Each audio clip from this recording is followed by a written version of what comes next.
எல்லோருக்கும் அன்பான வணக்கம். இது ஹாப்பி லைஃப் தனம். நான் உங்கள் தனம்.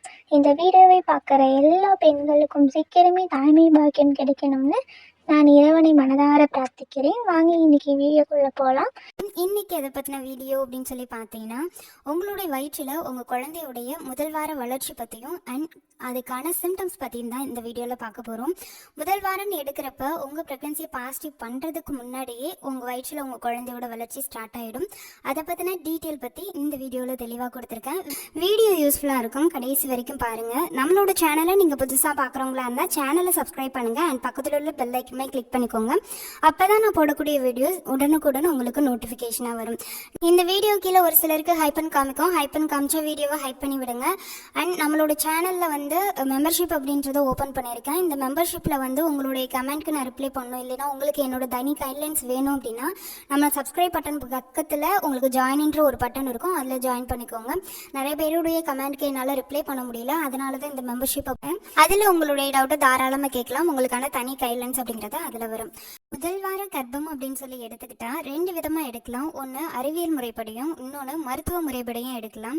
அறிவியல் முறைப்படி அப்படின்னு சொல்லி எடுத்தீங்க அப்படின்னா உங்களுடைய லாஸ்ட் எல்எம்பி அப்படின்றத உங்களுடைய டாக்டர் அப்படின்றவங்க கேட்பாங்க. இதுக்கு காரணங்கிறது லாஸ்ட் எல்எம்பியில் இருந்து தான் நீங்கள் நெக்ஸ்ட் டெலிவரி ஆகக்கூடிய அந்த டேட்டை ஃபிக்ஸ் பண்ணுவாங்க. கிட்டத்தட்ட உங்களுடைய ப்ரெக்னன்சி அப்படிங்கிறது 40 வாரங்கள் இருக்கும். அந்த 40 வாரங்கள் அப்படிங்கிறது லாஸ்ட் எல்எம்பியில் இருந்து உங்கள் குழந்தை உங்கள் வயிற்றில் இல்லாத அந்த நாளில் இருந்தே கால்குலேட் பண்ணாதான் உங்களுக்கு அக்யூரேட்டடான டெலிவரி டேட் அப்படின்றத கால்குலேட் பண்ணி சொல்ல முடியும். ரெண்டாவது மருத்துவ ரீதியாக அப்படின்னு சொல்லி பார்த்தீங்கன்னா இம்ப்ளான்டேஷன் ஆகக்கூடிய நாள். இம்ப்ளான்டேஷன் அப்படிங்கிறது ஃபர்ஸ்ட் 2 வாரத்தை விட்டுருவாங்க. முதல் வாரம் பீரியட் அப்படிங்கிறது இருக்கும். ரெண்டாவது வாரம் அந்த பீரியட்லேருந்து கருமுட்டை அப்படிங்கிறது நல்ல குவாலிட்டியாக வளரும். அப்படி வளரக்கூடிய கருமுட்டை அப்படிங்கிறது 18 எம்எம்லேருந்து 22 எம்எம் வரைக்கும் நல்ல குவாலிட்டியாக வளர்ந்ததுக்கப்புறம் எக் ரப்ச்சர்னு சொல்லக்கூடிய கருமுட்டை வெடித்தல் ப்ராசஸில் ஈடுபடும். இந்த வெடிக்கிற நிகழ்வு தான் உங்களுக்கு ஓவலேஷன் அப்படின்னு சொல்லி சொல்லுவாங்க. இந்த ஓவலேஷன் வரைக்கும் உங்களுக்கு 2வது வாரம் அப்படின்னு சொல்லி எடுத்துப்பாங்க சயின்டிஃபிக் முறைப்படி, அறிவியல் முறைப்படி. ஆனால் அதை வந்து மருத்துவ முறைப்படி எப்படி எடுப்பாங்க அப்படின்னா ஓவலேஷனையும் அண்ட் ஓவலேஷனுக்கு அடுத்து ஓவலேஷனில் வெளியாகக்கூடிய கருமுட்டை ஆணுடைய விந்தணோடு இணைஞ்சு ஃபர்டிலைசேஷன் சொல்லக்கூடிய ஒரு 5 நாள் ப்ராசஸில் ஈடுபடும். அதாவது உங்கள் கருமுட்டையில் இருக்கக்கூடிய செல்களும் ஆணுடைய விந்தணுக்களில் இருக்கக்கூடிய செல்களும் ஒன்னோட ஒன்று இணைஞ்சு உங்கள் குழந்தை அப்படின்றவங்க ஃபார்ம் ஆவாங்க. எப்போவுமே பெண்ணுடைய கருமுட்டை அப்படின்றதுல வெறும் XX ஹார்மோன்ஸ் தான் இருக்கும். அதாவது XX செல்ஸ் மட்டும்தான் இருக்கும், குரோமோசோம் செல்.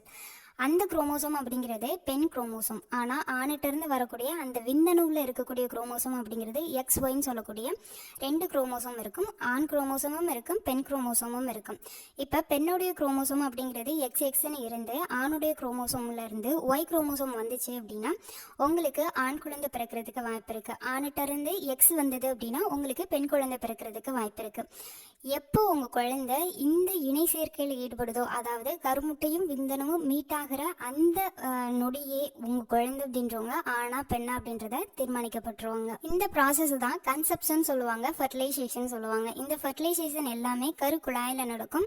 அதுக்கப்புறம் இம்ப்ளான்டேஷன் சொல்கிற நிகழ்வுக்காக உங்கள் கர்ப்பப்பையில் இருக்கக்கூடிய உள் சுவர்னு சொல்லக்கூடிய எண்டோமெட்ரியத்தில் கருப்பதியத்தில் ஈடுபடும். அந்த எண்டோமெட்ரியத்தில் கருப்பதியும் பொழுது தான் உங்களுக்கு சிம்டம்ஸ் அப்படிங்கிறது வெளியில் தெரிய ஆரம்பிக்கும்.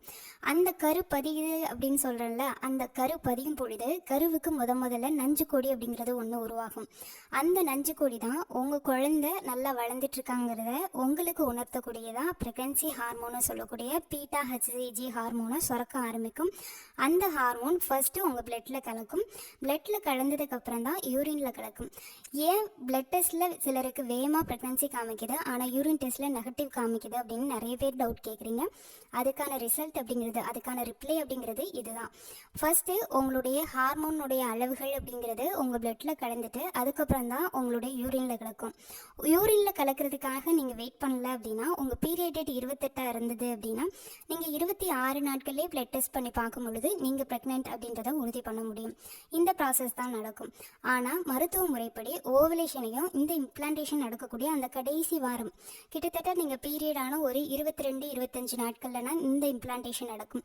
அது வரைக்குமே மொத்தமாக சேர்த்து 1 வாரம் தான் எடுத்துப்பாங்க. அதுதான் முதல் வார ப்ரெக்னன்சி அப்படின்னு சொல்லுவாங்க மருத்துவ முறைப்படி. இப்படி நடக்கக்கூடிய இந்த முதல் வார ப்ரெக்னன்சி அப்படிங்கிறது உங்களுடைய ப்ரெக்னன்சியை பாசிட்டிவ் பண்ணுறதுக்கு 28 நாள் சைக்கிள் இருந்ததுன்னா கிட்டத்தட்ட 32 நாளில் தான் நீங்கள் கிட் வச்சு செக் பண்ணுவீங்க.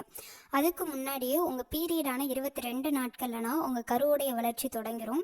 அந்த தொடங்கக்கூடிய நாட்கள் இருந்து உடம்புல நிறைய மாற்றங்கள் ஏற்பட்டுரும். இந்த முதல் வார கர்ப்பத்தில் உங்களுக்கு என்ன மாதிரியான அறிகுறிகள் தெரியும் அப்படின்னு சொல்லி பார்த்தீங்கன்னா குறிப்பாக ஒரு 4 அறிகுறிகள் சொல்லலாம். அப்படி இருக்கக்கூடியதில் ஃபர்ஸ்ட் அப்படின்னு சொல்லி பார்த்தீங்கன்னா ஃபர்ஸ்ட்டு நிறைய கிளியரன்ஸான எந்தவித சிம்டம்ஸும் இருக்காது. என்னடா சிம்டம்ஸே இல்லாததை ஒரு இதுவாக சொல்கிறாங்களே அப்படின்னு சொல்லி நினைக்கலாம். அதாவது உங்களால் அதுதான் ப்ரெக்னன்சி சிம்டம்ஸா அப்படின்னு சொல்லி ஐடென்டிஃபை பண்ண முடியாத அளவுக்கு உங்களுக்கு ப்ரெக்னன்சி சிம்டம்ஸ் அப்படிங்கிறதே இருக்கும். உங்களுக்கு ப்ரெக்னன்சிக்கும் சரி பீரியட்ஸ்க்கும் சரி ப்ரொஜெஸ்டரான் ஹார்மோன்ஸ் அப்படிங்கிறது இன்க்ரீஸ் ஆகிறதுனால ரெண்டுக்குமே மோரோவர் சேமாக தான் இருக்கும் சிம்டம்ஸ். நிறைய பேர் நீங்கள் சொல்கிற சிம்டம்ஸ் எல்லாமே இருக்குது ஆனால் பீரியட் ஆயிடுது அப்படின்னு சொல்கிறீங்க. அதுக்கு ரீசன் அப்படிங்கிறது 2 சிம்டம்ஸுமே சேமாக தான் இருக்கும், பட் சின்ன வேரியேஷன் மட்டும்தான் இருக்கும். ரெண்டாவது சிம்டம்ஸ் அப்படிங்கிறது மைல்டு ப்ளோட்டிங் அப்படிங்கிறது இருக்கும். அதாவது வயிறு உப்பசம் சொல்லுவாங்க, இல்லைன்னா வயிறு வீங்கி போனது மாதிரி இருக்கிறது. சிலருக்கு திடீர்னு தொப்பை போட்ட மாதிரி இருக்கும். கரெக்டாக அந்த 22-25 நாட்கள்லனா உங்கள் வயிறு திடீர்னு பெருசான மாதிரி, ஒரு மந்துப்பாக இருக்கிற மாதிரி, அந்த மாதிரினா இருக்குது உங்களுக்கு ஃபீல் அப்படின்னா அப்போ உங்களுக்கு முதல் வார கர்ப்பத்துக்கான ஒரு முக்கியமான அறிகுறியாக இருக்கலாம். அடுத்த சிம்டம் அப்படிங்கிறது உங்களுடைய பாடி டெம்பரேச்சர் அப்படிங்கிறது இன்க்ரீஸ் ஆகிருக்கும். பொதுவாகவே நீங்கள் ப்ரெக்னென்ட் ஆனீங்க அப்படின்னா பாடி டெம்பரேச்சர் நார்மலாக இருக்கக்கூடிய 97 டிகிரி செல்சியஸ்லேருந்து 98 இல்லை 99 மாறுறதுக்கு வாய்ப்பு இருக்குது. உங்களுடைய பாடி டெம்பரேச்சரை எப்போவுமே நீங்கள் மானிட்டர் பண்ணிகிட்டே இருந்தீங்கன்னா கூட நீங்கள் கர்ப்பமாக இருக்கிறத ஒரு டைமில் நீங்களே கிட் வச்சு செக் பண்ணி பாசிட்டிவ் பண்ணுறதுக்கு முன்னாடியே செக் பண்ணி தெரிஞ்சுக்க முடியும். உங்களுக்கு ஓவலேஷன் நாட்கள்லையும் இந்த பாடி டெம்பரேச்சர் இருக்கும். அப்போவும் உங்கள் ஓவலேஷனை சிம்டம்ஸ் வச்சு கண்டுபிடிக்க முடியல, ஓவலேஷன் கிட் வச்சு யூஸ் பண்ணியும் என்னால் அவ்வளோ கிளியராக என்னால் தெரிஞ்சுக்க முடியல அப்படின்னா கரெக்டாக பீரியடான 12வது நாள்லேருந்து அதை செக் பண்ணிகிட்டே இருங்க. உங்களுக்கு ஒரு நாள் 1 டிகிரி செல்சியஸ் அதாவது 97 இருக்குது அப்படின்னா அது அன்னைக்குன்னு பார்த்து, அதாவது ஓவலேஷன் நடக்கிற அன்னைக்குன்னு பார்த்து உங்களுக்கு 98 மாறுறதுக்கு வாய்ப்பு இருக்குது. அடுத்தது அப்படின்னு சொல்லி பார்த்தீங்கன்னா மைல்டு அப்டாமினல் கிராம்பிங்ஸ் அப்படிங்கிறது உங்களுடைய கர்ப்பப்பையில் ஒரு கரு துளையிடுறப்ப உங்களுக்கு லைட்டாக கிராம்பிங்ஸோ இல்லை நம்ம ஊறுற மாதிரியோ சுருக்குன்னு ஊசி வச்சு குத்துற மாதிரியோ இந்த மாதிரி சிம்டம்ஸும் இருக்கும். இது முதல் வாரத்துக்கான முக்கியமான அறிகுறி. இது எல்லா சிம்டம்ஸுமே நார்மலாக உங்களுக்கு பீரியடான 22 நாட்களுக்கு மேலே தெரியறதுக்கு வாய்ப்பு இருக்குது. இம்ப்ளான்டேஷன் அப்படிங்கிறது நடக்கிற வரைக்கும் தான் உங்களுக்கு முதல் வார கர்ப்பம் அப்படின்றதுல மெடிக்கல் டேர்மில் எடுத்துப்பாங்க. அந்த இம்ப்ளான்டேஷன் நல்ல ஸ்ட்ராங் ஆகக்கூடிய அந்த வாரத்திலிருந்து 2வது வாரமாக எடுத்துப்பாங்க.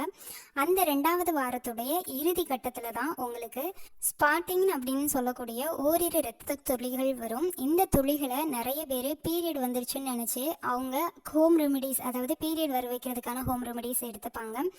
இந்த ஸ்பாட்டிங் அப்படிங்கிறது ப்ரௌன் டிஜார்ஜாக இருக்கலாம், இல்லை டார்க் ரெட் கலரில் இருக்கலாம். ஒரே ஒரு குட்டி சதப்பகுதி மட்டும் வர மாதிரியும் இருக்கும். ஒரு சில நேரங்களில் நீங்கள் யூரின் பாஸ் பண்ணுற போது மட்டும் 1 or 2 ட்ராப் வர்ற மாதிரி இருக்கும். ப்ரௌன் டிஜார்ஜாகவும் இருக்கிறதுக்கு வாய்ப்பு இருக்குது. ஆனால் நீங்கள் பீரியட் வந்துருச்சுன்னு பேட் வச்சிங்கன்னா பேட் நனைகிற அளவுக்கு இருக்காது. அந்த மாதிரி இருந்தது அப்படின்னா அது முக்கியமான ப்ரெக்னன்சிக்கான சிம்டம். இந்த சிம்டம்ஸ் இருக்கிறப்ப இந்த சிம்டம்ஸ் வந்த ஒரு வாரம் கழித்து நீங்கள் செக் பண்ணிங்கன்னா கண்டிப்பாக டபுள் லைன் உங்களுடைய கிட்டில் தெரியறதுக்கு வாய்ப்பு இருக்கு. எப்பவுமே நீங்க கிட் செக் பண்றீங்க அப்படின்னா ஏர்லி மார்னிங் ஃபர்ஸ்ட் யூரின்ல செக் பண்ணுங்க. அப்படி செக் பண்ணிட்டு உங்களுக்கு நெகட்டிவ் வந்தது அப்படின்னா அடுத்த ஒரு 5 நாட்கள் கழிச்சு செக் பண்ணுங்க. அப்பவும் நெகட்டிவ் வந்ததுன்னா பிளட் டெஸ்ட் கொடுங்க. பிளட் டெஸ்ட்டில் உங்களுடைய ப்ரெக்னன்சி ஈஸியாக ஐடென்டிஃபை பண்ண முடியும். நீங்கள் ப்ரெக்னன்சி பாசிட்டிவ் பண்ண 1 or 2 டேஸ்லேயே நீங்கள் ஹாஸ்பிட்டலில் போய் டாக்டரை கன்சல்ட் பண்ணுறது ரொம்ப நல்லது. இதுதான் முதல் வார கர்ப்பம் அப்படிங்கிறது. இந்த வாரத்தில் உங்கள் குழந்தை ஸ்கேனில் தெரிய மாட்டாங்க. அதே மாதிரி அவங்களுக்கான ஹெஸ்டினேஷியல் சாக்கு மட்டும்தான் உருவாகியிருக்கும், நஞ்சு கொடி உருவாகியிருக்கும். அது ஸ்கேன்லேயும் தெரியாது. அடுத்தடுத்த வாரங்களில் தான் ஸ்கேன் பண்ணி பார்க்கும் பொழுது தெரியும். வீடியோ பிடிச்சிருந்தா ஒரு லைக்கு, ஷேரு, கமெண்ட் பண்ணிடுங்க. உங்கள் ஃப்ரெண்ட்ஸ்க்கும் நம்ம சேனலை ரெஃபர் பண்ணுங்கள். இந்த வீடியோ கீழே ஒரு சிலருக்கு ஹைப் பண்ணி காமிச்சா வீடியோவை ஹைப் பண்ணி விடுங்க. நம்ம சேனலை தொடர்ச்சியாக ஃபாலோ பண்ணுங்கள். இது மாதிரியான நிறைய டிப்ஸ் உங்களுக்கு டெய்லி அப்டேட்டடாக வந்துட்டு இருக்கும். என்னோட கைட்லைன்ஸ் தேவைப்பட்டுச்சு அப்படின்னா நம்ம சேனல் மெம்பர்ஷிப்பில் ஜாயின் பண்ணுங்க. சப்ஸ்கிரைப் பட்டன் பக்கத்தில் ஜாயின் இருக்கும், அதில் ஜாயின் பண்ணிக்கோங்க. இந்த வீடியோ பார்த்தமைக்காக அனைவருக்கும் மிக்க நன்றி.